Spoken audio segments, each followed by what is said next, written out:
Okay, hello everyone. Without further ado, I'm going to start the presentation. First off, I want to say thank you very much for taking time to see my presentation. I hope I'll be able to convince you with the matters that I'm attempting today. So here we go. So today I would like to talk about leveraging advanced techniques, forecasting techniques for improved predictions. Understanding the relevance of noisy X and new X variables in our model. So here's our agenda. I'll go through introduction, the challenges of financial forecasting, what is noisy X, the importance of new X variables, and how can we benefit from it. So why forecasting matters. In today's world, where we make a lot of our decisions based on predicting future numbers using complex mathematical and statistical models, we inject these decisions in our strategic planning and manage the risk to better business outcomes. The most important thing about forecasting transcends mere number crunching, and it serves as a linchpin for strategic planning, risk mitigation, and judicious navigation of our increasingly complex data ecosystem.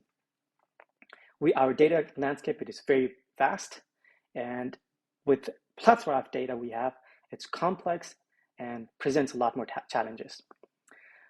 Traditional methods have their own limitations. One of the modern challenges we face is that low signal to noise ratio in our predictive variables is what we are attempting to get referred as noisy X. It is defined in the paper of Green and Zhao that I've credited in the end.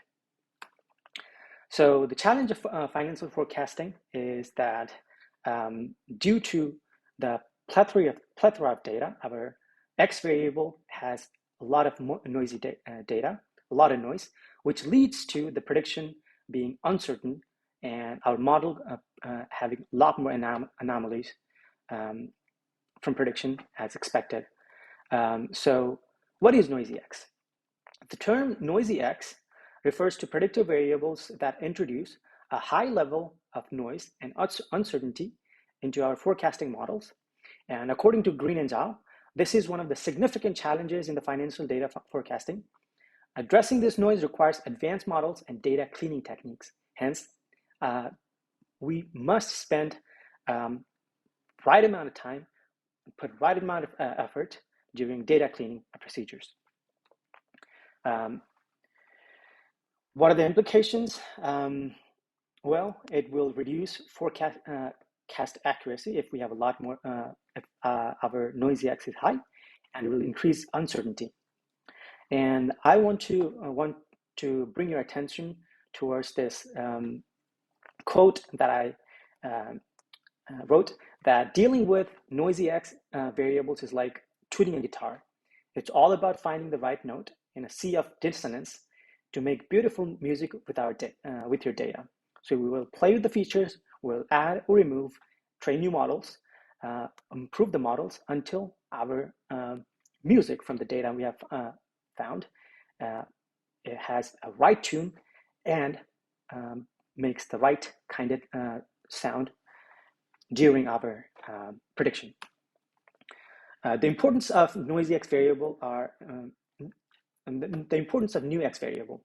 New X variable are newly identified predictor variables that can improve the accuracy of our forecasting models. Green and Zhao in their paper suggests that finding new variables has been a common approach to improving model suffering from noisy X. Hence, we must spend a good amount of time in our data pre-processing stage. The benefit of new X variables are improved model accuracy and better allocation of our resources. We can find new X variables by data mining and other various machine learning techniques, albeit it's XGBoost and all different kind. How can we benefit? Well, understanding noisy X and new X variables can lead us to more accurate forecast, providing us with strategic advantages It also allows for better allocation of capital and more efficient use of data, ultimately saving time and resources. Well, when we talk about improved decision making, it will give us more accurate forecast. It will give us some strategic advantages.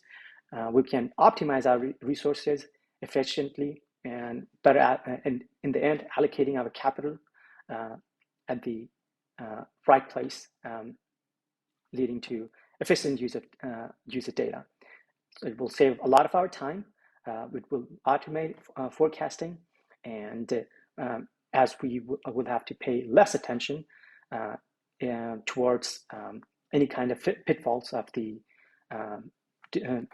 thereby due to noise in our data. The conclusion I want to offer is that, in summary, by adopting advanced forecasting techniques and understanding relevance of noisy X and new X variables, we can significantly improve our financial decision-making process and lead to a fruitful path for future research and application. This is not merely a theoretical assertion, but also a pragmatic pathway for future research and real-world applications. And while I'll open the floor to questions and answers, this is a recording. However, I'm always available to present this in person whenever you require. While I'm at it, I would also like to show you another presentation about me and what I would bring to Mahi Gaming if I'm offered an opportunity to contribute. So,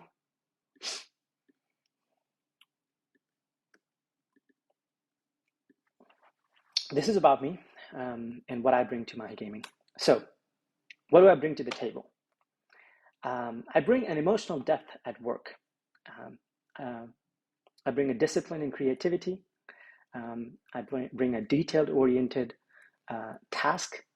I bring a critical nature at work along parallel to my imaginative approach towards constructing new work results. And practical, I am also passionate and have present emotional investment towards work. And why Mahi Gaming? Although you have already asked this, and I could not think of a precise answer on the spot. I want to mention that I have done my research and found that the peers and leaders at your organization are highly experienced, and that is something that is very attractive to me. Another thing I want to mention is that in our second interview, the interviewers actually helped me and hinted me instead of tricking me, which is a great sign of positive and constructive work environment.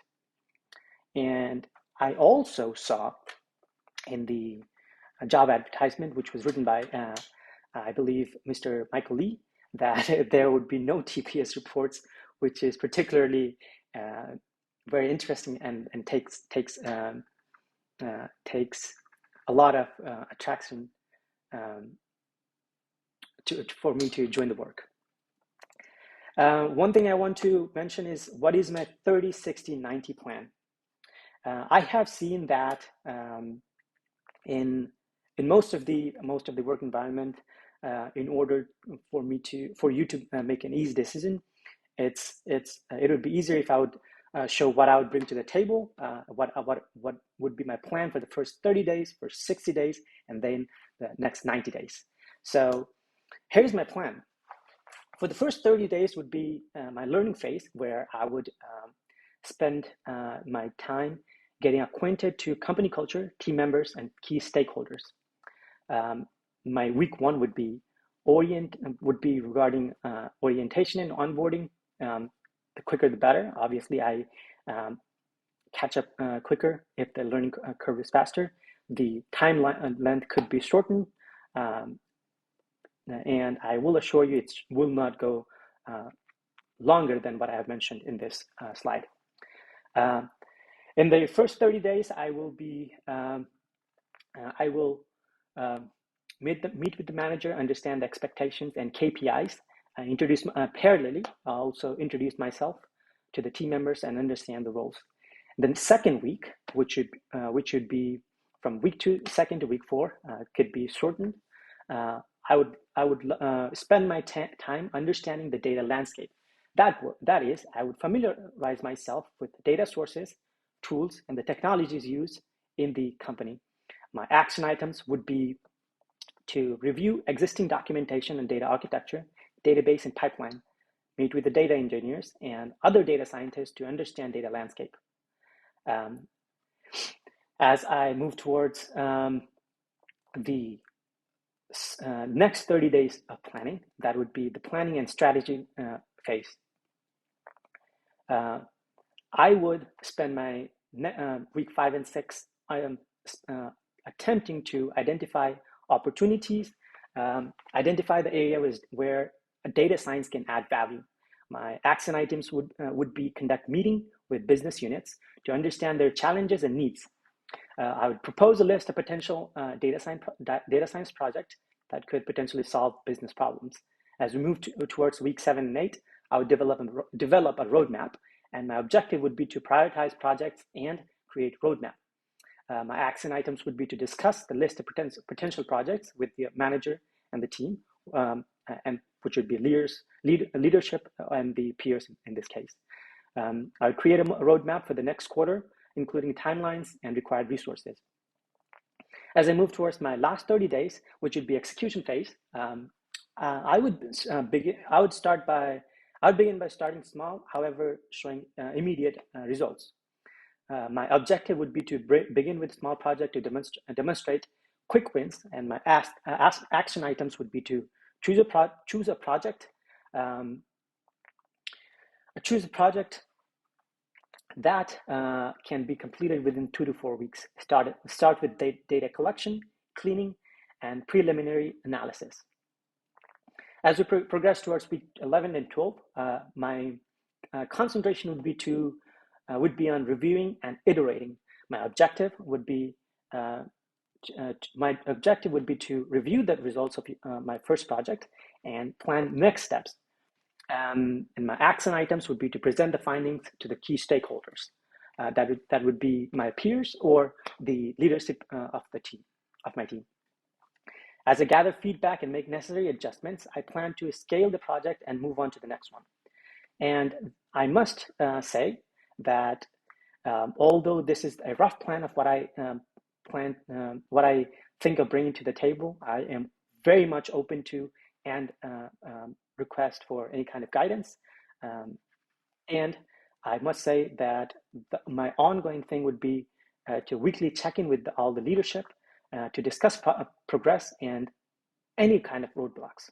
I would love to conduct or be part of monthly team meetings so that I would be able to review project status and plan for next month, albeit it would be on my end, or it would be on the other members in my team. Well, this is a short, hopefully I did not take much of your time while I am presenting my ideas and my plan. However, I am always willing to put effort to work in order to bring impactful results. At the end of the day, I just wish to make a positive impact on the team, and such that you would feel that the investment that you have made in me has a positive sum. Thank you very much, and you have a blessed day.